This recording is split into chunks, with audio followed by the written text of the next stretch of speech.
one of the things we need to get a handle on and get our minds wrapped around is, are our elections as secure as the people who have an interest in the outcome say they are? You know, Stalin once said, I don't really care who votes, I just care who counts the votes. If you were to take the office that is now Katie Hobbs' office, 2022, you come in 2023, what's the first kind of process thing or even just thing in that office that you would see changed with regard to our elections and with regard to that office?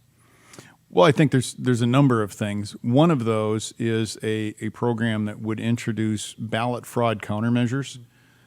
Several weeks ago, I led a group of legislators from both the House and Senate where we had a ballot from Cochise County, had a company by the name of Authentics put some fraud countermeasures into it, and we're talking about UV light, holograms, and all that.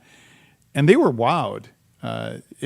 It highlighted the fact that anybody could print a ballot and insert that into the system without the recorders or the elections officials really knowing it.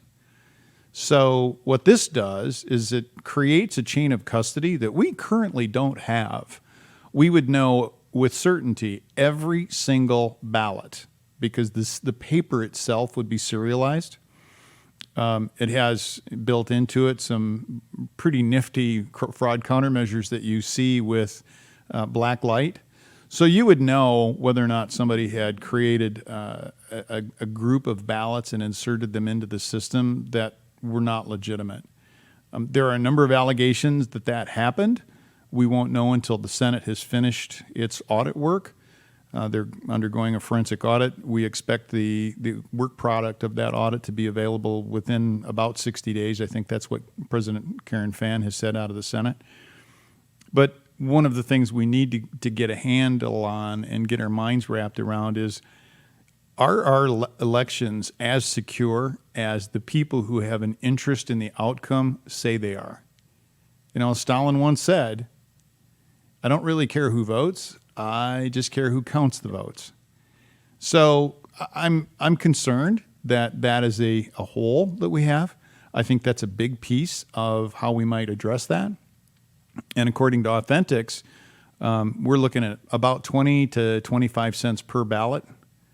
And every time I brought this question up to voters, taxpayers in a room, ask them, do you want to spend 20 cents on securing your election? They look at me like I've lost my mind. Absolutely we do. With everything else they're spending the money on. Exactly. And then I think some of the other things that we want to take a look at are, we've got, for example, it takes 3 weeks when a lobbyist registers in the system with who they are representing. It takes 3 weeks for that to be visible to people. Okay, that tells me that their infrastructure, the Secretary of State's office infrastructure, computer infrastructure, is so aged that it's broken down. It's not working. I mean, in this day with the technology that we have, that should be instantaneous recognition. If, you know, Bob Smith is going to represent a particular client, the minute they push send, that should be available for everybody to see. You want transparency in government? There's a place where we can do much better.